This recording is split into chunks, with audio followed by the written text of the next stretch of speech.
Boa tarde, então, a todas, a todos, a todes. É um prazer estar aqui representando o 8M, né? Nesse ano eu pude estar construindo mais de perto. O 8M ele começa lá em 2017, trazer mais um pouquinho do que a Ju já falou, mas complementando alguns pontos, né? Ele surge num contexto mundial, né? Ele não surge sozinho, ele surge numa conjuntura que a gente chamou de primavera feminista, a partir da primavera feminista, que ocorreu em vários países do mundo com pautas muito similares, né? A gente tem a Polônia, né, com um levante muito forte em relação à luta pelo direito ao aborto. A gente tem outros países da Europa, a gente tem os Estados Unidos, mas a gente tem uma presença muito qualificada, né, e muito simbólica, representativa dos países da América Latina, principalmente da Argentina, com um mote muito forte do Ni Una Menos, né? Então, o Ni Una Menos ele dá uma cara para essa tag, digamos assim, do 8M. 8M é uma tag, né? Quer dizer 8 de março. Mas ele chega muito forte porque ele traz essa interface dessas mobilizações das ruas e das redes. A gente tem uma nova cena e essa cena vai se chamar 8M, né?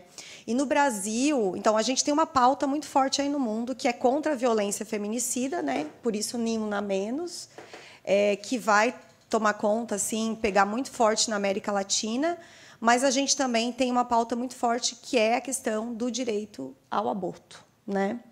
Isso também toma muito fortemente esse lugar da disputa política no mundo, né, tendo as mulheres como essa força motriz que vai pautar essa agenda política, né? E aí o aborto e as violências de forma geral. E no Brasil, em 2016, né, 2016, na verdade já final de 2015, a gente já tem do meio para o final aí o início dessa primavera feminista, que vai explodir no mundo, mas aqui no Brasil a gente tem uma pauta muito específica. Claro, também o feminicídio, uma pauta forte, mas a disputa colocada é o direito ao aborto, porque a gente tem manifestações muito fortes na rua contra um projeto do Eduardo Cunha, que era o PL 5069, que era um projeto que visava proibir não só o direito ao aborto legal, né, cercear esse direito, como proibir a pílula do dia seguinte também, considerando como se fosse abortiva. Então, há um movimento muito forte, um protesto nas ruas contra o Eduardo Cunha, e não por acaso a gente depois tem uma queda do Eduardo Cunha, porque esse movimento foi tão forte, tão pungente, que realmente entrou na disputa política real de fato, na politique, né? Na institucionalidade. Isso reverberou também contra esse político que, claro, era uma base forte de disputa, né, uma disputa conservadora contra os direitos das mulheres, né? Então, essa é a cena que, em 2017, dá início ao 8M. E a gente começa o 8M aqui em Santa Catarina, né? Não que não houvesse mobilizações antes. Em 2016, a gente teve uma marcha, mas não era do 8M, né? Era uma outra construção no sentido histórico do 8 de março, sempre teve mobilização, mas a gente dá uma outra... O 8M, enquanto esse novo momento do feminismo, é como se estivesse abrindo um portal, assim, que a gente não saiu mais dele, né? Para o bem e para o mal, porque também tem muita onda reacionária que está respondendo a essa frente, né? Mas a gente entrou num outro lugar de disputa.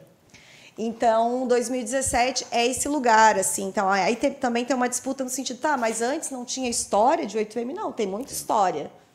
Mas a gente tinha mais dificuldade de dizer que ganhar uma flor e ganhar um chocolate não pode ser considerado algo para um dia de luta. Assim, você pode ganhar, mas se no seu dia a dia você é contemplada com seus direitos, né? Então, isso é colocado de uma maneira mais forte, né? Quando a gente vem com o 8M, com essa carga, com essa dimensão política muito maior do entendimento sobre os direitos e colocado de uma maneira também nas redes sociais, que ganha esse lugar de fórum, né? de debate político, assim. Então, em 2017, a gente começa com a Greve Internacional das Mulheres, que no mundo, né? E aqui também a gente traz esse mote, que é se nossas vidas não importam, que produzam sem nós. Então, isso é um grande levante mesmo. E claro que a gente não conseguiu mobilizar uma greve no campo concreto, de fato, mas é uma greve simbólica. É uma greve em mulheres, deixem de lavar louça. Mulheres, se o trabalho doméstico não importa, se não é valorizado, se não é remunerado, então vamos deixar de fazer, né? Já que ele não vale nada mesmo. Vamos ver quantos dias vocês ficam sem trabalho doméstico. Então foi esse chamado, né? E aí cada ano a gente tem um novo desdobramento. A gente tem um desdobramento depois, né, que vai para uma linha também mais racial, destacando o aspecto racial, assim, da opressão racial, o quanto a gente tem que vencer esse racismo do todo dia e quanto isso está presente na vida das mulheres, porque quando a gente fala de mulheres, de que mulheres estamos falando, é preciso demarcar isso. Vem muito forte também a questão de classe, está muito forte em vários momentos, a gente vai falar de trabalho, de território, né, de territorialidade. Depois a gente tem uma questão sobre a violência política, né, que daí traz o rosto da Marielle. A gente tem como símbolo também muito importante a Antonieta de Barros, né? A gente também fala de violência latifundiária e aí nesse ano a gente vai para esse lugar de disputa um pouco mais sensível, que é falar de outras experiências de gênero para além daquela de ser uma mulher assim designada no nascimento, né? Então a gente vai para um lugar que tem disputa, inclusive, dentro do feminismo, e por isso esses ataques que a Ju está falando também, e aí mostram o quão importante, né, a gente dá esse passo, porque a gente não quer deixar ninguém para trás. E as mulheres trans também são mulheres. Né? As travestis também estão nessa linha do que é feminino pela sociedade, são tão vítimas como as mulheres cis.